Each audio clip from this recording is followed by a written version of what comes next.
Hi, everyone. Welcome to the Daughter Dear podcast. I'm Simone Canego. And I'm Olivia Canego. And the Daughter Dearest podcast is a podcast where we have authentic mother daughter conversations where we talk about what you're thinking inside your head. And sometimes you're too afraid to talk about it. So some of our conversations are really funny, some of them are deep. And I would say today is going to be a deep one because we're going to be talking about imposter syndrome and how it's affected our lives and how we continue to try to push past it. Yeah. I guess, Yeah. yeah. I mean, guess we should just jump right in. There's no funny jokes here, honestly. No, there's no funny joke. So I'm going to read you a definition of imposter syndrome. So, because I was shocked how many people actually don't know what it is. And I don't know why I'm shocked, but I still feel like it seems like it's a pretty commonplace term these days. And there's a lot of talk in the media about it. But let me start with the definition. So, imposter syndrome is the condition of feeling anxious and not experiencing success internally, despite being high performing in external objective ways. This condition often results in people feeling like a fraud or a phony and doubting their abilities. So, it's interesting. We'll talk about statistics in a minute, but I think so many people suffer from this. Now, one of the things I was reading about was that a lot of people are saying stop pushing imposter syndrome on women. So, and what they're saying by that is that it's not necessarily the imposter syndrome that it's what got them to imposter syndrome. It's I the mean, the yeah. bias, it's the negative workplace, all these things then create this imposter syndrome. So, but Yeah, we're yeah. talking about it anyways. I just from like a standpoint as a woman, I don't think that I came up with the imposter syndrome I have by myself. I think that it's just you're being told these things and you see these negative stereotypes and you're seeing a lack of women represented in the field that you want to work in. And then you experience it in the workplace, just people doubting your abilities, or even in classrooms doubting your abilities just because of your sex. And so I definitely think like that's an interesting take, and I'm sure it's true because I don't know if I would be in the same position I am now if I was a man. Actually, I know I wouldn't be. I know I would be doing something completely different. It's very interesting to think about it that way. Yeah. Um, but the idea of imposter syndrome itself, and I can see like what people are saying, like don't push it on us. It's other things that we're dealing with that has led to this. So it's that Mm-hmm. the workplace that isn't conducive to stuff. And like I said, we'll talk about statistics in a minute. But I actually found it really interesting that there's actually 5 types of imposter syndrome. Yeah, I Um, didn't honestly know that, which I yeah, think is why um it's hard to necessarily like fit yourself into the small box of what of imposter syndrome. And if you just look at it like, well, I feel like a phony or a fraud, you might not feel necessarily like a phony or a fraud, but you probably fall into these or one of these 5 types. So I like that it's like an expanding definition beyond just that. yeah. So, and we can talk more about each type. You have them in front of you too. The perfectionist, Yes. the natural genius, the rugged individualist or soloist, the expert, and the superhero. So let's start with the perfectionist. So we know plenty of people like Yeah. this, right? I want to say your sister is one of them I who, was thinking both sisters yeah, at some. both sisters actually. You're right. You're right. It's They, not me though. I was never a perfectionist. I was a scrape by.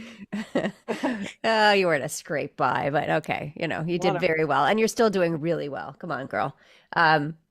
So the perfectionist, you focus primarily on how you do things, often to the point where you demand perfection of yourself in every aspect of life.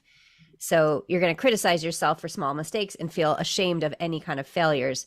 And you might even avoid new things if you believe you can't do them perfectly the first time. I know a lot of people like this, right? They're not Yeah. willing to, that fear of failure just kind of, it completely prevents them from even trying something. Dominating. It's Yeah. definitely takes over your life. And I want to say too that imposter syndrome doesn't just apply to women. It applies to all 100%. people. There's definitely more statistics that show it's higher in women. And again, that probably goes back to the workplace bias or, et cetera, et Yeah, the cetera. patriarchy Right. dominated society. I mean, that's just the way that things are built. But that there are definitely men and others out there that don't fit like they feel are they have imposter syndrome and they feel like they're outsiders in the workplace or in any place. Yeah. And again, it goes back to that you, no matter how successful you are, you don't believe that you got there because of your hard work. You think that it was luck. You think that you're a phony. And it's honestly one of those crazy things because when you think about it, like you have to work really hard to get to anywhere in life these Yeah, days. And not that in the past you didn't, you, of course you did, but it's interesting to see how even though you're working really hard, you still don't believe that you got there because you did a great job. I think the way you put it, the idea of getting there because of luck is how I feel, and how I think a lot of my generation and my friends feel is that we've had everything handed to us. And in Hmm. some ways, that's how I feel, even though like you guys didn't do anything to get me my internship. Like, and there's a lot of positions in my life where I just did it by myself. It honestly has just felt a little too easy, or I don't remember how hard it was. So then I feel as though it's just been giving to me. It's luck of the draw. Um, I don't know. And it definitely, that feeling diminishes all of the accomplishments that I've had because well, it happens to everybody. Or, oh, well, I just got lucky. Yeah.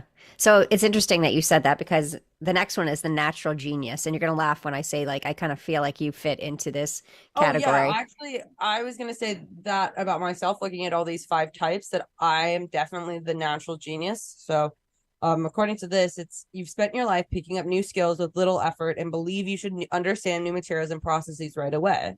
Your belief that competent people can handle anything with little difficulty leads you to feel like a fraud when you have a hard time. And if something doesn't come easy to you or you fail to succeed on your first try, you might feel ashamed and embarrassed. And that's totally how I feel. Not that I'm this natural genius. Like, I'm not the smartest person you'll ever meet. I'm pretty smart. I'm not the Yes, smartest you are. you'll ever Yes, you meet. are. And I recognize that I'm smart. I know to some people I come off as very ditzy, but that's a persona I put on to avoid any, actually to avoid that feeling of embarrassment when I might not get something right. Or if people look to me as a genius, then they're going to expect me to get something right where I might not know it. Well, okay. So I want to unpack that a little bit because you pretend you act ditzy so that people don't hold you to this higher level because you're afraid 100%. if you make a mistake.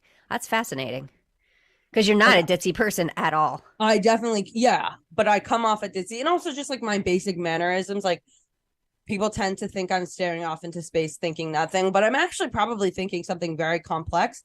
It would just take me too long to Mm. explain. And then you'd be like, well, why did you get there? And I don't know, it just like comes with that feeling of I'm always thinking, and I'm always, there's something always going on in my head. I just feel a little bit embarrassed to explain it a lot of the times. It's fascinating. Oh, and Yeah, let me say here we are not therapists. We are not not at all. psychiatrists or psychologists. So all the things that we're talking about are Yeah. things that we've read and our personal experiences. So we're not prescribing Yeah, I'm anything to not giving anyone. any advice. Yeah. Besides, go out and live your life. I've been doing a lot of that recently, and just like living freely has helped me a lot. Okay, good. Okay, the next one, the rugged individualist or soloist. I kind of feel like I fall into That's this category. you Yeah. for sure. You believe you should be able to handle everything solo. If you can't achieve success independently, you consider yourself unworthy. Asking someone for help or accepting support when it's offered doesn't just mean failing your own high standards. It also means admitting your inadequacies and showing yourself as a failure. So I think that that is something that I have struggled with for a long time. And I've had to be able to talk to myself and say, it's okay to ask for help. You Mm-hmm. can't do it all by yourself, No one and can. no one Literally, can. no one is out here living their life truly successfully with like you. It takes a village. I think Yeah. that in every part of life, it takes a village. And it goes back to that term self made. So I always struggle with that term because okay, yes, you grew to a certain point, right? But you've had to have help along the way completely. Yeah. Like there's not one person that can say that nobody ever Yeah, I helped mean, them as they we are move not the forward on their founders path. of Rome. We didn't, our parents didn't leave us in the, I'm bringing up this reference just because someone said it today. Like Romulus and Remus, our parents didn't drop us in the woods and then we were expected to build this giant city. no one was raised by wolves in modern, not that I know of, at least in modern society. Everyone needs help with something. And I think the term self-made, I don't love it. I like it to the extent that it shows who's a nepotism baby and who's not. And I think that if you have anything going for you nepotism wise, use it. Everyone else says use your connections. Yeah. Yeah. Um, but that whole idea of self-made is just saying like you did this all yourself, and it's discrediting all the work that others put around you. And they did the work too. Yeah. I kind of feel like it should be self-help, self-made with some help. Yeah, it should be Right. because you had a little bit of help. I mean, were you the one cooking Yeah. every single dinner, every single night that you were working your ass off to start this business? No. No, I mean, definitely. I've had help from many people. It's the understanding that, like, and really giving myself grace to say, I can't do it all by myself. I don't want to do it all by myself. But for so long, I felt like that's what I needed to do, or else I would consider myself a failure. Not that anybody else would even see that, but it's just how I saw it, right? It's all about how we see ourselves. 100%. And that's what I've really been working on recently with myself is being like, well, no one else cares. So why am I caring? Hmm. Like, especially I've been working a lot on my body image recently. And especially when it comes to clothes, like it's not fitting you exactly right. There's one little spot on the shirt I don't like. No one is looking at it. No. You're Yeah. the only one that's nitpicking your flaws. Yeah, and it's funny because your dad said that to me before. I was like hyper focused on something, like somebody wasn't responding to me or someone wasn't, and he's like, you know what? People are busy. They're not Yeah. thinking about you right now. They're not Yeah. thinking about you. So like take a step back, take a breath, and I guarantee you'll get a response. But the same thing with how we when we look in the mirror and what we see. Like what we see is completely different than what anybody else sees. Other 100%. than the spot on my head right now where everybody's like, "Are you okay? What's wrong with your head?" I have a skin cancer on there and I'm using this chemotherapy cream and everybody has noticed it and everybody keeps asking me, which is so funny because usually people don't like to have those conversations. I Yeah. guess I guess maybe because I'm like so open about stuff, they're like, "Hey, what's wrong with you?" I guess that's Yeah. probably it, honestly, though. Yeah. Because, but I mean, if you think about it, if it was a zit on your forehead, would someone be like, hey, what's wrong with you? And then you'd, No. I think No. It's maybe it's just because it looks like a medical procedure rather than just a pimple. yeah. Well, because it And because is. you're open about it. You've Yeah. talked about everything. Yeah, for sure. Okay, next one. I, The expert. this You want is, to read yeah. And I think before I start this, although I don't know how much imposter syndrome my dad suffers from, that? but I think he would fit in this one the best. I think he does Uh, suffer from it, 100% because you know? everyone does. Yeah. There's just no way. Yeah. Before you consider your work a success, you want to learn everything there is to know on the topic. You might spend so much time pursuing your quest for more information that you end up having to devote more time to your main task. Since you believe you should have all the answers, you might consider yourself a fraud or failure when you can't answer a question or encounter some knowledge you previously missed. Completely true. And you know what? It reminds me of when people ask him if he plays golf.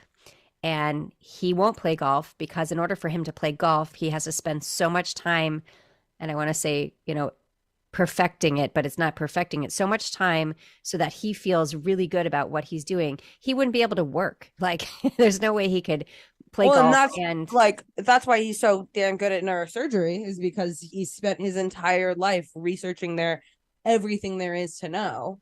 And it's not like he stopped. He'll tell you now that he's calmed down a little bit. He doesn't read every single edition of neurosurgery, whatever month, whatever news articles they sent out. But I mean, you could ask him anything on the topic and he'd be very well versed in. I know if he wouldn't well versed, he would be very, very upset. He would feel like a fraud because he missed yeah. the question or missed some knowledge. Yeah. Which sucks So because he's a freaking neurosurgeon. yeah. You're literally a brain surgeon, dude. Yeah. But he's really like Dr. House. Remember that show, Dr. House? Yes. Yeah, where it's beyond the neurosurgery. It's the actual patient themselves. Like he figures out like these weird things that people have that has nothing to do with neurosurgery, but they come into his office and they're struggling with something. And inquiring minds want to know. So he works really hard to make sure he can figure out whatever it is that's wrong with them. Which makes him a great doctor, Yeah. but it's also unfortunately comes with like negative side effects of not feeling enough when you can't answer a question. Right. For sure. Okay. Last one. I The changed my superhero. Oh, you mind, by the changed? way, for Okay. the superhero after reading this one. I think Hmm. Millie falls into this one. Okay. The superhero, you link competence to your ability to succeed in every role you hold. You're right. Student, friend, employee, or parent, failing to successfully navigate the demands of these roles simply proves, in your inadequacy. To succeed, then, you push yourself to the limit, expending as much energy as possible in every role. Still, even this maximum effort may not resolve your imposter feelings. You might think, I should be able to do more, or this should be easier. Yeah, I definitely can see that. I think that, and I think there's a lot of people that fall into this category. Thinking you have to do every role you hold right, which is crazy. Who is doing that? Well, people want to be doing that. I mean, that's the whole thing, and that's Exactly. the And struggle. And everyone wants to be. I think the common theme throughout all of these is I'm not enough. yeah, And every single one of these is I'm not enough. And yeah, like I think it sucks to hear, and maybe this is a bad take, but you're not going to be enough to do everything you want to accomplish, and that's fine. You can't be a doctor and a lawyer and this amazing super mom that goes into the classroom for 8 hours a day volunteering. That's just not possible. do you think social media kind of makes this worse? Because I can tell you, like I do on my social media, I post the things that I'm doing. So whether I'm speaking, whether Yep. I'm working on a new book, whatever I'm doing, I post it on there. So then people get this idea that I like am just knocking it out of the park all the time.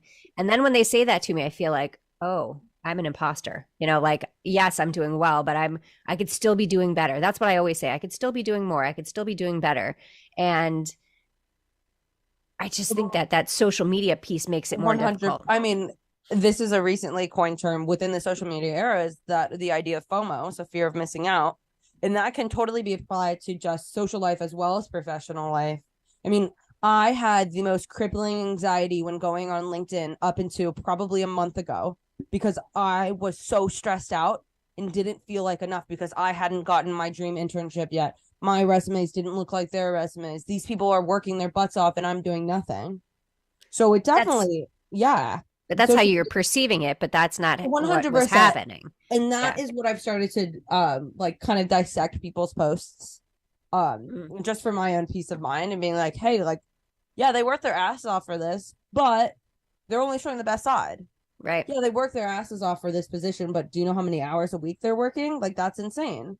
And that might be good for them, but that's not the position I want to be in. But I think that FOMO is something that right now we think of only in like a social Instagram setting, or like, oh, they're going out and Mm. I'm not, which is totally valid. But LinkedIn is where I feel it more because I totally feel like I'm never doing enough when I'm on that platform. It's interesting that you say that. Yeah, every time I'm on there, there is somebody I know winning another award or someone I Yep. know being asked to speak at these massive events. And yeah, I do. I get that. Like, okay, maybe I don't like to look on social media as much. Yes, I have to do it for my job, but I don't do it correctly. So what I'm told is that I have to comment on all these people's posts all the time, and it gets overwhelming. Like I think It's that it it's turns so you off a bit, ridiculous right? that there's a way to use social media. Well, it's gaming the system, right? 100%. And I think, not that I know anything that was inside, is it Zuckerberg? He was Facebook. I don't think well, I mean, he's not a great dude to begin with, but I'm sure that the concept of Facebook when it was first invented wasn't, oh, let's like have a platform to show you how you one up your friends and how Yeah. successful you're doing. It was a way to keep in touch with people. And I think to some extent we've lost that. What I've started doing recently is when I see something that upsets me or see something that's giving me this FOMO, I mute their stories. I don't block them. I don't unfollow because I know that will cause more drama than's Ah, necessary. But I can mute correct. it. Yeah. Yeah. It's amazing how it works though. But I definitely feel that even now. I mean, I constantly am trying to work past those feelings, but and Yeah. sometimes the way to work past it is to mute their stories or is to stay off for a bit or whatever Yep. it takes to make you feel better and realize that what you're doing is enough. It is more than enough. The things that you're doing in your life, like you can't look at anybody else and say, "Oh, I'm not at this level, so therefore I'm a failure." And it's a really hard thing though in today's society, and I especially for your age and younger, there's this it's this increased pressure of everything is out there, and Mhm. it's really hard to kind of level up to that. Yeah. So let's talk about some statistics because I think the statistics are crazy. So there was a study by KPMG. I think it was in 2021, might have been 2022. So 75% of executive women report having personally experienced imposter syndrome at certain points in their career. Now, they actually think the number is higher than that, okay? I was just about Because to say, I you know, it I was really sad that I thought I was like, wow, I just feel like that's not right. I feel like 100% of women have probably experienced imposter syndrome at certain points in their career. yeah, I don't see how I don't know anybody that hasn't. I mean, Maya Angelou, she wrote an amazing. There's a quote. I got to look it up, but there's a quote where she says basically like every time she would walk into a room, she was still expecting the people in the room, to realize that she was a phony. Like that's how she felt. Like Yeah, imagine she's so she's successful, literally such a Maya Angelou, bro. the an incredible writer, but she still felt like a phony. And that was like a shocking thing for me to read. But then at the end of the day, that when you say that, when 75% say, I think it has to be higher than that. Yeah, because So if it, I was in a room with 100 women, I'm sure I could get a not necessarily them calling it imposter syndrome, but a story right. of where they felt like not enough in their jobs. Right now, I'm working at NBC, and you know the big NBC headquarters is 30 Rock, and I mean there's a whole TV show called 30 Rock. When I put my outfit on in my work outfit on every single morning, I feel like I'm playing dress up, and when I go up that elevator, I feel like I'm not supposed to be there. I feel like I mean, I am just an intern in the end of the day, obviously, but I feel like I snuck in. Yeah, it's not just an intern. I mean, that's how you move forward, Oh, right? well, that's I was saying that to a friend the other day at work, and she's like, "Did you know 50,000 plus people applied for this job?" Wow. I was like, "No, I didn't." And there's Okay. probably 500 interns, and that's a lot of interns, but so is 50,000 plus 50,000 people. people for 500 jobs is huge. So, yeah, Yeah, I mean, we got to start giving ourselves more credit for the things that we're accomplishing, big or small. It doesn't really matter. yeah, Okay. So, 74% of executive women believe that their male counterparts do not experience feelings of self doubt as much as female leaders do. And again, I believe that. And I think that that goes back to the whole bias in the workplace. And, things still have that to change. 100%. And business, I will say, I feel like it's 10 years behind. I mean, even marketing is a little bit like more, I don't want to say chill, but even in finance offices, women still they're required to wear heels in some offices. Like that is like 10, 20 years behind. You should wear heels because you want to, not because you have to. I had a friend tell me that he's an attorney and he hired another an attorney who's a female to work in the office to work with him, and they went to litigation on something, and she is literally wearing heels and stockings and on her feet the entire day. And he said, that has to be uncomfortable. And she said, well, it's always been required everywhere else I've worked. He's like, take off the stockings, put on some comfortable shoes. That is not required here. So, Yeah. I mean, that's crazy when you think about that. But there are Yeah. a lot of places that still, I mean, I can't name them, but I've heard that there's still a lot of places that have these crazy rules and that women feel like they have to follow those rules in order to stay an employee at that company. Yeah. 100%. That's like that movie. What is it? Hidden Figures. I see Oh, that yeah. that scene on social media a lot where she's like, I have to have everything neat up and a string of pearls. Well, I don't own a string of pearls. That is just what is expected. You have, and I'm not saying that you shouldn't have to look neat in a workplace. Like, I think that you shouldn't be able to show up in like a backwards cap and a dirty t-shirt. I mean, don't do that, but there shouldn't be ridiculous dress code requirements that both or all genders they if there's a dress code requirement, it should be applicable to all genders. Right. If you have to wear a suit, you have to wear a suit for everybody. That's fine. Yeah. But it shouldn't be that women have to wear heels. I mean, men don't have to wear heels. No, men do It's very not. it's very hard to wear Not heels. that I mean, loafers are some incredibly comfortable, but right, but like they're some better than women love heels. wearing heels. Some women love it. I mean, for me, it just makes my That's knees swell. It should be I'm the getting old. yeah, I can't walk in them. I mean, I Yeah. can barely walk straight. I can't walk straight. I don't know why I said that. I can't walk straight in the first place, so me in heels is a disaster. It's good that I'm 5'10". Let's just say that. Yeah. Okay, so um a couple more statistics on this. 81% believe they of women believe they put more pressure on themselves not to fail than men do. But I mean, yeah, I mean, Oh, so you're yeah. going to put in the extra hours, you're going to do all these things and you're still not giving yourself credit for it. So here's where they talk about the negative side effects associated with frequent imposter syndrome.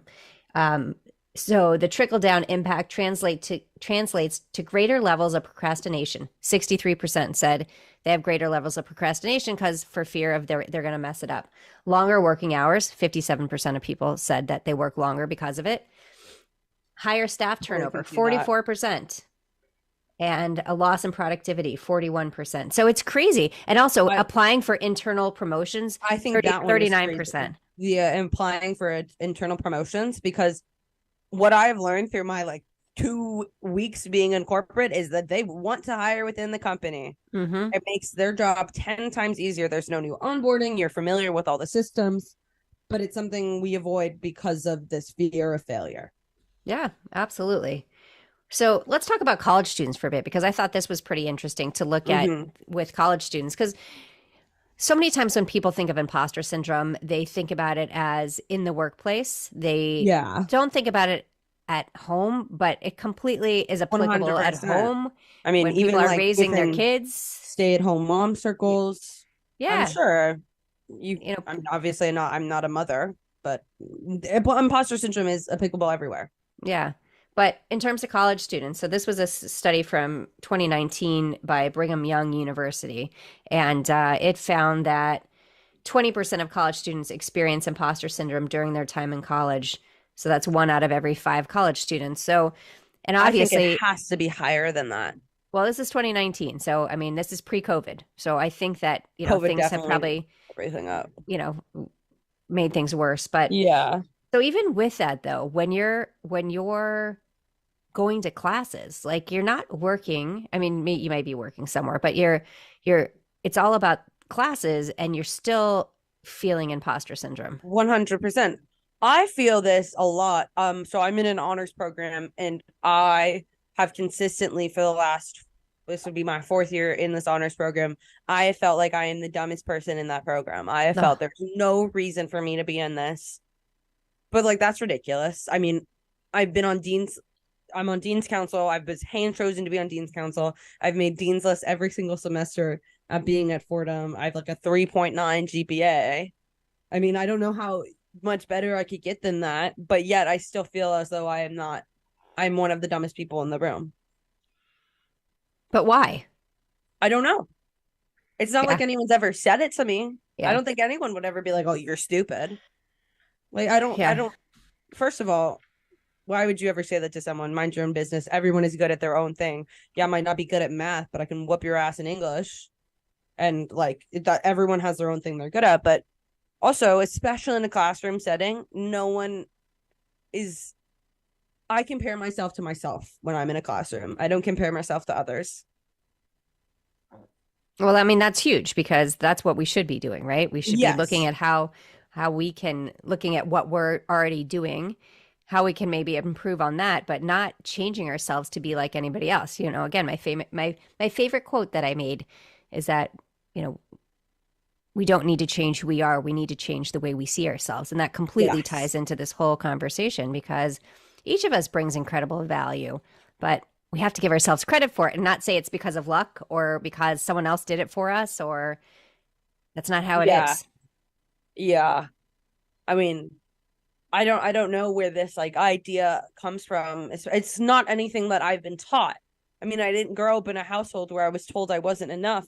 All the comparison games I did in my head growing up were because of me. It's not like you guys enforced this at all. If anything, you wanted us to go out and be our own people and not to compare ourselves to our siblings. And it's rather hard. I mean, growing up with 5 siblings, of course, at some point you're going to compare.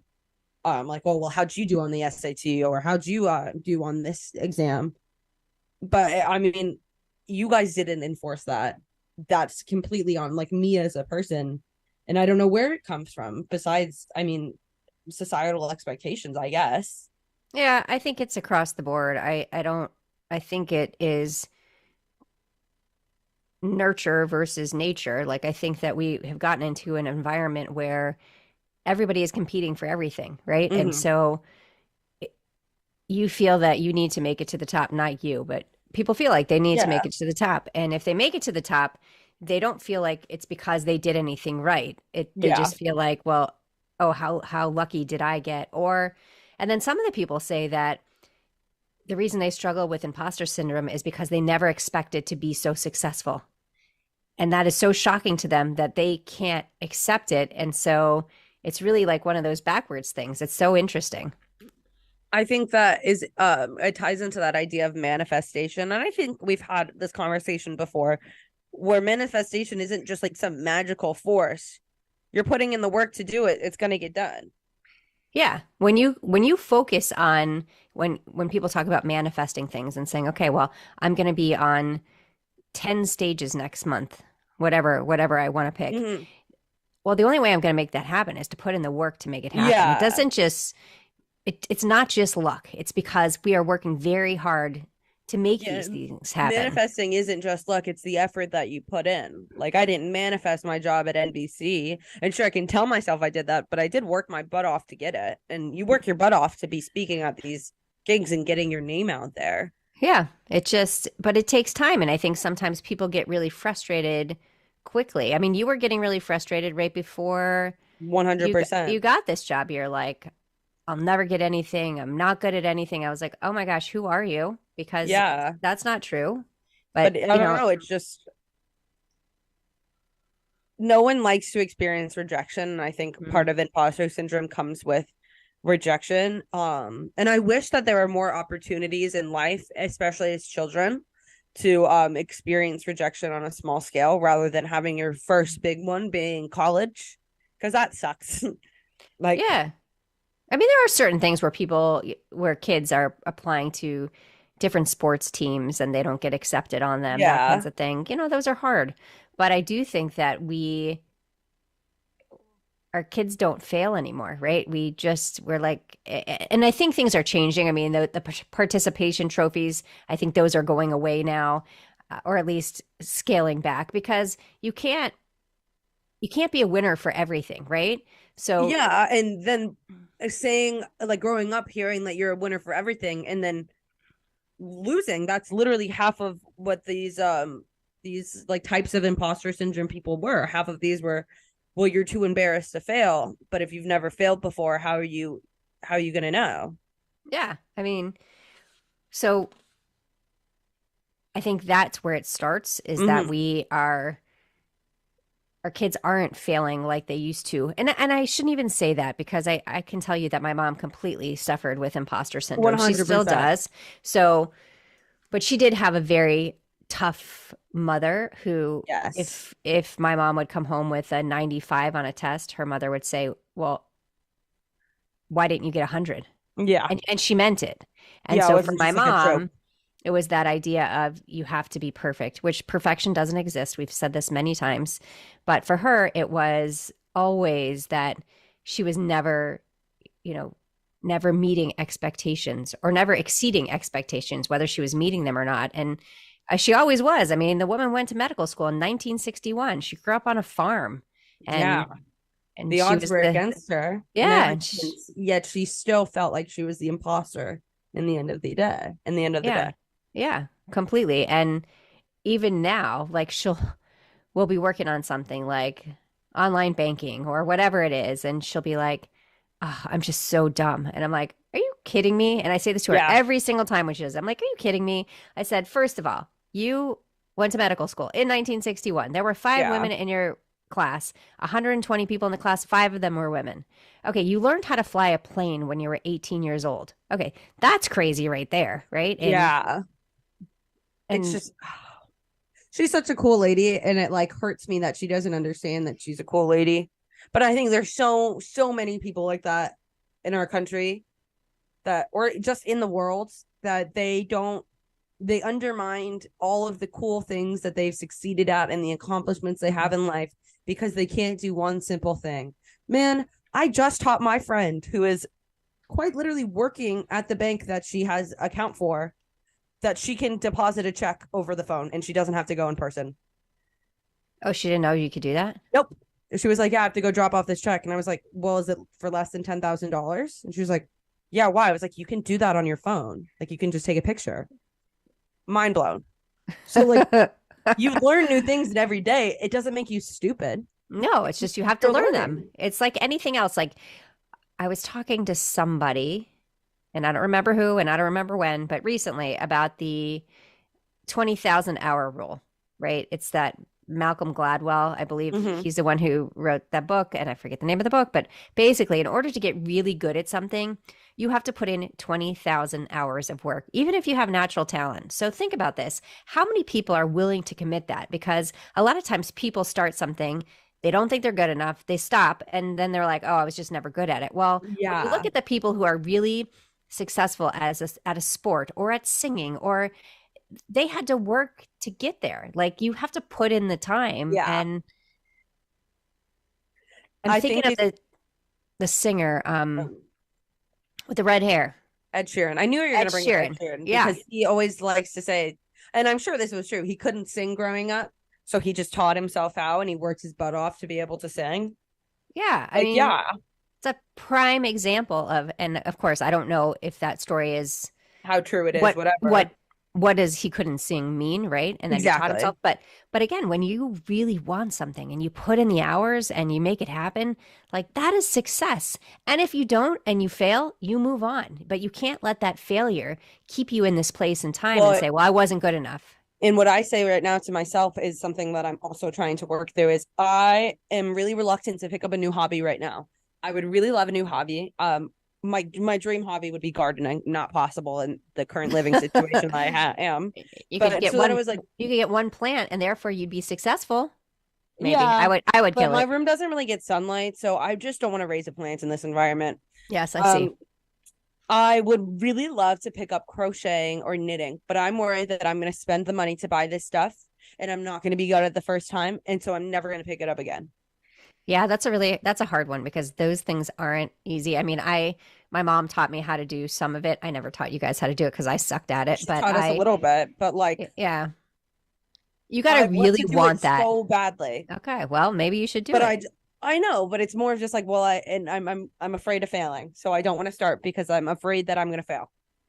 Okay, well, you get a crochet hook, needle crochet hook, and you get yarn. Crocheting, I think, is easier than knitting. Knitting, I think, there's yeah, I two think I'll probably instruments. I would crochet. stab myself with that. Yeah, you So yeah, know. and then you start with making one line, and then you connect a second line to it, and then you end up making a scarf. Like, Yeah, and I just kind of want something to keep my hands busy while I watch TV so my screen time goes down because unfortunately my brain needs to be doing two things at once. I think you So, should do it. I think you should do it. I Okay, think I we should don't. too. I've just been afraid. Yeah, well, I think you should do it. Let's talk real quick about how to deal with this because Which we I only think have a few minutes we've left. been Yeah, yeah, infusing throughout the episode, but yeah. So some strategies. acknowledging your feelings is a huge one and talking to people about your feelings is a huge one because often for me I feel as though I'm the only one experiencing this, Mm, and once you talk to someone else and realize, hey, like you're also having these emotions, oh my gosh, like not only does it validate it, and not to say that you ever need your emotions validated, you're having these emotions, they're valid, but it gives you like a way to work through them because you're not alone. yeah. So that is, I think, the biggest step. First, you have to say, I'm struggling, right? Yup. We don't like to admit that we're struggling, but you got to No. admit that you're struggling because guess what? Look around the room. Everyone else is struggling too. So you are definitely not alone. But what's crazy is a statistic from one of the studies said that when asked, 94% of people said that they haven't and they won't talk about imposter syndrome at works because they're either embarrassed, they fear that the manager will see them as a less capable employee. I mean, there's so many reasons why that Yeah. but they won't talk about it. So again, we're keeping in these negative feelings and emotions that we need to be able to move past. And so Yeah. step one is talking about it. Step two, Building the connection. I mean, that goes to back to talking about it. Avoid giving in to the urge to do everything yourself, and then instead build this network of connections of support that you can rely on, whether that comes in the form of classmates, academic peers, coworkers, or even family and friends that might not understand the exact situation. They can still offer you guidance and support, Absolutely. And then challenge your doubts. So, which is so hard to do. right. But ask yourself, okay, did I really, was it just luck that got me here? And then you look back and say, look at all the hours of work that I did to get Yes. this job. Look at all the hours of work I did to complete this paper and get an A plus on it, whatever it is. Like you have to challenge those, like, oh, I just got lucky, or whatever you're thinking about it, that you didn't deserve it. That Yeah. look at the work that you put into it. Sometimes people do get lucky with certain things. Okay, winning the lottery, but you're not putting work into that, right? Yeah. I would say You know? most things in life you're putting work in, and then maybe you got lucky, but most of the time you put in work to get to the point of even getting lucky. Yeah. I mean, it's about putting in the work. So, I mean, that challenge your doubts. When you're thinking that way, think, okay, is this real? Am I just making this up? And a lot of times you're just putting this on yourself, even though you're doing everything that you need to be doing to get this promotion, to get this raise. So You're one gonna of say the something. questions I've been asked in interviews recently is what is the thing that you are most proud of? And so I've really had to like go back and examine things in my life. And that really had me think, wow, like that wasn't just luck. I worked hard to grow and change whatever position I was in or whatever. Like I think my most recent interview I was talking about being a camp counselor, and that wasn't luck. I mean, it wasn't even easy. I didn't even, but just a lot of it. Once you have to examine it, you realize all the steps it took you to get there. Yeah, absolutely. And the last one, other than the first one, I think the last one is such a key piece. And we've been talking about this for the majority of this episode. It's The really majority of about, all of our episodes. yes, yes, not comparing yourself to others, because Don't play all the that comparison does, game. it just puts you in a rabbit hole. And I mean, trust me, I did it for years. And there's times where I still see myself thinking, oh, why didn't I get that? Or why? And then I'm like, stop, Yeah. like take a step back and, Yo, yeah, exactly. You don't know you what know, someone's had to do to go through that. You don't know what choices. Everyone is different. Everyone's the life story, upbringing, background, and whatever you're examining is different. There's yeah, not one person that has had like they're identical backstories with each other. There's just no way. yeah. I mean, so when you think about it, you may look at people and they think that they have it all together, but you don't know their story. Like you have no Yeah. idea until you ask them. And that's really important. I mean, it's all tie together. I remember someone saying to me one time, like, you that it's exactly that. You have it all together. You have the best life. I don't know how you do it. You manage 6 kids, and all of these, and you're always trying to do something different. And I was like, but that's what you see from the outside. What you don't see is how much I struggle, right? And Yeah. now when people say, I don't know how you do it, and especially with the 6 kids, now that you guys are older, it's, completely different. But I would say, yeah, some days I don't do a very good job. That's just how it works, Yeah. being able to admit that, some days just suck, and that's how it is. And I saw a fun graphic on Instagram. If I find it again, I'll show it to you. It was showing like the learning curve, but then it zoomed up on the learning curve and how it's not just like an upward thing. You have your ups and downs and your ups and downs to make that smooth line. oh, that's really So interesting. yeah, Yeah. I like that a lot because yeah, not every day is going to be a good day, and that's perfectly fine. Yeah. You're still going to be successful because you're working towards it. Yeah. So I have a good that's quote for today, actually, okay, good. Is it, which it's from your, yeah, from my calendar. Most of us let our internal condition weigh heavily on what we do, but the truly great performers are great precisely because they've learned to experience those feelings while sidestepping the inclination to act upon them. mm, So relevant to our episode. wow, that's perfect. Yeah. Yeah. I mean, and it's so true. Like we have to be able to move forward. As soon as we get stuck on something, it just spirals downhill from there. So remind yourself, like, don't compare yourself to others. Understand that everyone around you is struggling as well, and be okay with talking about things. Talk Because as about it. soon as you start sharing, you realize that you're helping someone else, but you're also helping yourself. Yes. So important. Yes. So important. Every single emotion that I've worked through, I've talked about. Didn't do it by myself. Yeah. We can't do it alone. I've learned that. I mean, I wanted to be the soloist, but it doesn't work that way. And No. there's no way, even in a parenting relationship, like your child has to help as well. Like Oh there's no yeah. soloist to any of it. So it's Even the constantly solo working singer on together. stage has a piano backing her up. Hmm. So true. There's always backup. So use your backup. It's so important. Yep. Okay, final thoughts. I think I just said mine. My final thoughts are I wish I could talk to every single person in the world that experienced this and tell them that it's normal, or unfortunately it's normal, not that it should be, and that they're going to be okay and they're incredibly successful just for just being themselves and being who they are in that moment.